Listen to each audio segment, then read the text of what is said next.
ಅಭಿಮನ್ಯು ವೇಗವಾಗಿ ಹೆಜ್ಜೆ ಹಾಕಿದ್ದಾನಂತೆ, ಅಂದ್ರೆ ಸ್ವಲ್ಪ ಫಾಸ್ಟ್ ಮೂವಿಂಗ್ ಇದೆ, ಹಂಗಾಗಿ ಅಂಬಾರಿ ವಾಲಿದೆ. ಕೂಡಲೇ ಹಗ್ಗದಿಂದ ಎಳೆದು ದಸರಾ ಸಿಬ್ಬಂದಿಗಳು ಇದನ್ನ ಕಟ್ಟಿದ್ದಾರೆ. ತೀರಾ ಇನ್ ಮೇಜರ್ ಪ್ರಾಬ್ಲಮ್ ಅಲ್ಲ, ಇದು ಆಗ್ತಾ ಇರುತ್ತೆ, ಇಟ್ ಹ್ಯಾಪೆನ್ಸ್, ಏನು ತಲೆ ಕೆಡಿಸ್ಕೊಳ್ಳೋದು ಬೇಡ. ಬಟ್ ಏನಪ್ಪಾ ಅಂದ್ರೆ ಎಡಕ್ಕೆ ವಾಲಿದೆ ಅಂಬಾರಿ.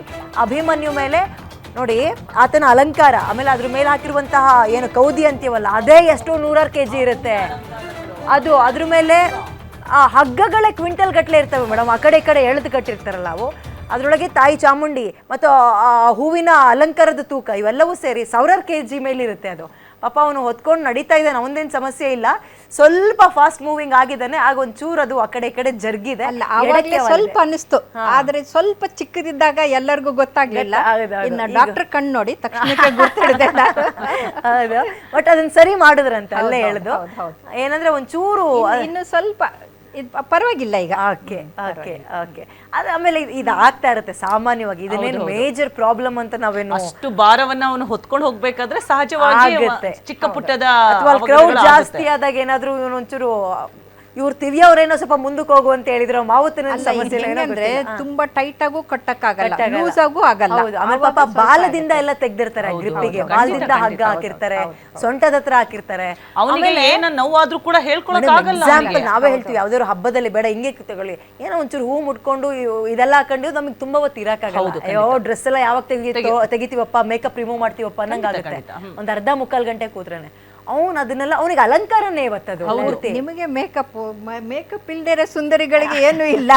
ಅಲ್ಲ ನಾವು ಹೇಳಿದ್ದು, ಈ ಅಲಂಕಾರಿಕ ವಸ್ತುಗಳನ್ನ ಹಾಕಿ ತೆಗಿಯೋದಿದೆಯಲ್ಲ ಒಂದು ದೊಡ್ಡ ನಿರಾಳ ಅನ್ಸುತ್ತೆ. ಅವನು ಬೆಳಗ್ಗೆಯಿಂದ ಹೊತ್ಕೊಂಡು ನಿಂತಿದ್ದಾನೆ. ಹೌದು, ಎಷ್ಟು ನಡೀತಾ ಇದ್ದಾನೆ ಬೆಳಿಗ್ಗೆಯಿಂದನೂ ಅವನಿಗೆ ಆ ಅಲಂಕಾರಗಳು ನಡೀತಾ ಇದೆ.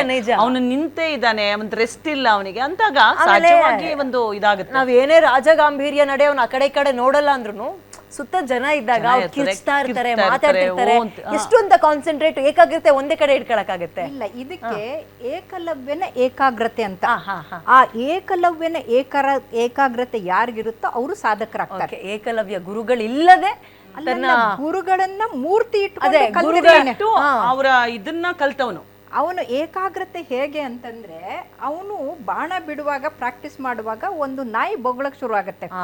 ಅವನು ಶಬ್ದವೇದಿ ವಿದ್ಯೆ ಅಂತಾರಲ್ಲ, ಅದನ್ನ ಬಾಣ ಹೇಗ್ ಬಿಡ್ತಾನಂದ್ರೆ ಕರೆಕ್ಟ್ ಗಂಟ್ಲಿಂದ ಅರ್ಧ ಇಂಚು ಮುಂದ್ಗಡೆಗೆ. ಆ ಬಾಯಿ ಪೂರ್ತಿ ಮುಚ್ಕೊಂಡಿರುತ್ತೆ, ಪೆಟ್ಟಾಗಿರೋದಿಲ್ಲ, ರಕ್ತ ಬರೋದಿಲ್ಲ, ಆದ್ರೆ ಬೊಗಳೋದು ನಿಂತು ಹೋಗುತ್ತೆ. ಇದು ಏಕಲವ್ಯನ ಏಕಾಗ್ರತೆ. ನಮ್ಮ ಇವತ್ತಿನ ಮಕ್ಕಳು ಮೊಬೈಲ್ ಅಲ್ಲಿ ಮುಳುಗಿದ್ದಾರೆ, ಸ್ಕ್ರೀನ್ ಟೈಮ್ ಹೆಚ್ಚಾಗ್ತಾ ಇದೆ, ಓದೋ ಕಡೆ ಗಮನ ಇಲ್ಲ, ಸೃಜನಶೀಲತೆ ಇಲ್ಲ. ಇದನ್ನ ಕಲಿಬೇಕು. ನೀವ್ ಹೇಳಿದ್ರಿ ಏಕಲವ್ಯನ ಏಕಾಗ್ರತೆ ಬರ್ಬೇಕು ಅಂತ. ಎಸ್ ಹೌದು, ದ್ರೋಣಾಚಾರ್ಯರ ಮೂರ್ತಿಯನ್ನ ಇಟ್ಕೊಂಡು ಅವರೇ ಗುರುಗಳು ಅವ್ರು ಹೇಳ್ಕೊಡ್ತಾ ಇದಾರೆ ಅಂತ ತಿಳ್ಕೊಂಡು ಕಲ್ತವ್ರು. ಆಮೇಲೆ ಈ ಗಾಂಧಾರಿ ವಿದ್ಯೆ ಇಲ್ಲ ಅವಾಗ ಹೆಂಗಿತ್ತು ಮೇಡಮ್? ಕಣ್ಣು ಮುಚ್ಕೊಂಡು ಅಲ್ಲೊಂದು ಇಲ್ಲೊಂದು ಟ್ಯುಟೋರಿಯಲ್ಗಳು ಶುರುವಾಗಿದಾವೆ. ಕಣ್ಣು ಮುಚ್ಕೊಂಡು ಅಷ್ಟೇ ಅಲ್ಲ, ಶಬ್ದವೇದಿ ಇದೆ ಅಲ್ಲ, ನಮ್ಮ ರಾಣಾ ಪ್ರತಾಪ್ ಅವರು ಸೆರೆ ಹಿಡಿದಿರ್ತಾರೆ. ಅಲ್ಲಿ ಅವನು ಗಜನಿ ಇದ್ದವನು ಮಾತು ಕೇಳ್ಬಿಟ್ಟು ಕೊನೆಗೆ ಸಾಯೋ ಮೊದಲು ಅವನಿಗೆ ಬಾಣ ಬಿಟ್ಟು ಸಾಯಿಸಿ ಇವ್ರು ಹೋಗ್ತಾರೆ. ಅಂದ್ರೆ ಆ ಶಬ್ದ ಕೇಳ್ಬಿಟ್ಟು ಅವನ ಧ್ವನಿ ಅಲ್ಲಿದೆ ಅಂತ ಆ ಕಡೆಗೆ ಬಾಣ ಬಿಡ್ತಾರೆ. ಇವೆಲ್ಲದ್ರ ನಡುವೆ ಈ ಸೈನ್ಸ್ ಯಾವ ಲೆಕ್ಕ ಮೇಡಮ್? ಎಲ್ಲಿದೆ ಈ ಸೈನ್ಸ್? ಗಾಂಧಾರಿ ವಿದ್ಯೆ, ಈ ಏಕಲವ್ಯನ ಏಕಾಗ್ರತೆ, ಆ ವಿದ್ಯೆಗಳ ಹೆಸರುಗಳೆಲ್ಲ ಎಲ್ಲಿದ್ದಾವೆ ಈಗ ಅಲ್ವಾ? ಈಗಲೂ ಇದೆ. ಅಂದ್ರೆ ಯೋಚನೆ ಮಾಡಿ, ಆ ದೇವಾಲಯಗಳನ್ನ ಕಟ್ತಾ ಇದ್ರಲ್ಲ, ಅವಾಗ ಯಾವುದೇ ಮಿಷನರೀಸ್ಗಳು ಇರ್ಲಿಲ್ಲ. ಆಮೇಲೆ ಈ ಬ್ಲೂ ಪ್ರಿಂಟ್ ಇವರು ದೇವಾಲಯ ಅಂದಿದ್ಕೆ ನೆನಪಾಗುತ್ತೆ, ಇದನ್ನ ನೀವು ಕೇಳಲೇಬೇಕು. ನಮ್ಮ ಚಾಳುಕ್ಯರು ಅಂದ್ರೆ ಕನ್ನಡದ ರಾಜರು ಅಜಂತ ಎಲ್ಲೋರ್ನಲ್ಲಿ ಕೈಲಾಸ ದೇವಸ್ಥಾನ ಇದೆ ಅಂತ, ಅಂದ್ರೆ ಮೇಲಿಂದ ಕೆಳಗಡೆಗೆ ಕಟ್ಕೊಂಡು ಬಂದಿದ್ದಾರೆ. ಅದಕ್ಕೆ ಅಡಿಪಾಯ ಇಲ್ಲ, ಅವ್ರು ಹಾಕಿಲ್ಲ, ಆ ಬೆಟ್ಟವನ್ನೇ ಕಟ್ಕೊಂಡು ಬಂದಿದ್ದಾರೆ. ಇದು ವಿಶ್ವದಲ್ಲೇ ಎಲ್ಲೂ ಇಲ್ಲ. ಅಜಂತ ಎಲ್ಲೋರ ಚಿತ್ತಾರ ಶಿಲೆಯಲ್ಲಿ ಅಂತಾನೆ ಹೇಳ್ತಾರಲ್ಲ ಅದನ್ನ. ಬಟ್ ಅದರಲ್ಲಿ ಕೈಲಾಸ ದೇವಸ್ಥಾನ, ಅದು ಕನ್ನಡಿಗರು ಕಟ್ಟಿರೋದು. ಆಯ್ತಾ ಮೇಡಮ್? ಟೆಕ್ನಾಲಜಿ ಆನೆಗಳಿದೆ ಅಲ್ಲ. ನಾವು ಏನು ಮೈಸೂರು ಅಂತಂದ್ರೆ ಯಾಕೆ ಇವನ್ನೆಲ್ಲವನ್ನ ನಾವು ಎಲ್ಲಾ ಮಹಾರಾಜರುಗಳ ಅವರ ಕಲೆ ಸಂಸ್ಕೃತಿಗೆ ಅವರು ಕೊಟ್ಟಿರೋ ಕೊಡುಗೆನ ಸ್ಮರಿಸ್ತೀವಿ ಅಂತ ಹೇಳಿದ್ರೆ, ಅದನ್ನ ನಾವು ಈಗಿನ ಕಾಲಕ್ಕೆ ನಾವು ಅದನ್ನ ಕಂಪ್ಯಾರಿಸನ್ ಮಾಡೋದಕ್ಕೆ ಆಗಲ್ಲ. ಅಷ್ಟು ಒಂದು ಅದ್ಭುತವಾದಂತ ಆಡಳಿತವನ್ನ ಕೊಡ್ತಾ ಇದ್ರು ಅಲ್ಲಿ ಅವರು. ಯಾವುದೇ ರೀತಿಯ ಭ್ರಷ್ಟಾಚಾರಕ್ಕೆ ಅವಕಾಶಗಳಿರ್ಲಿಲ್ಲ.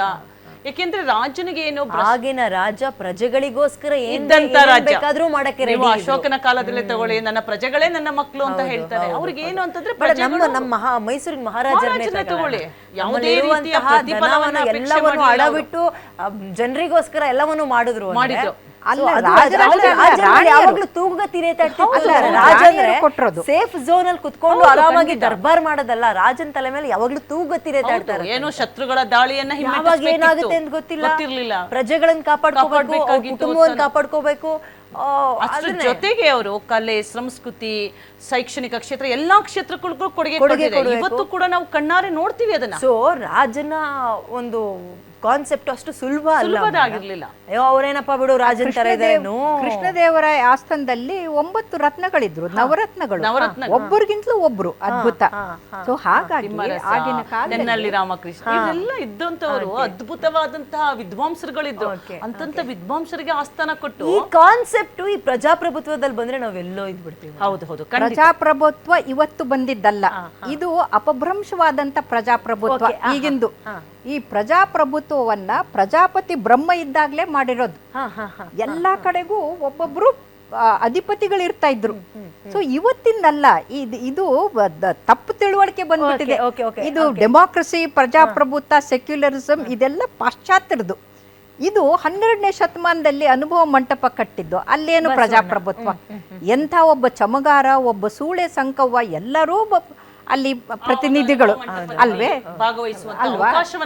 ಮತ್ತೆ ಅದಲ್ವಾ, ಇದು ಅಲ್ಲ, ಇದು ಡೆಮಾಕ್ರಸಿ ಅಂತ ನೀವು ಹೆಸರಿನಲ್ಲಿ ಏನು ಮಾಕಾಕ್ರಸಿ ಆಗ್ತಾ ಇದೆ, ಮಾಕಿಂಗ್. ಇದು ಪ್ರಜೆಗಳನ್ನು ಮಾಕಿಂಗ್ ಮಾಡ್ತಾ ಇರೋದು, ತಪ್ಪು ದಾರಿಗೆ ತಗೊಂಡು ಹೋಗ್ತಾ ಇರೋದು. ಇದಲ್ಲ ನಿಜವಾದ ಪ್ರಜಾಪ್ರಭುತ್ವ ಅಂತಂದ್ರೆ ಆಗ್ಲಿಂದ ಬಂದಂಥದ್ದು.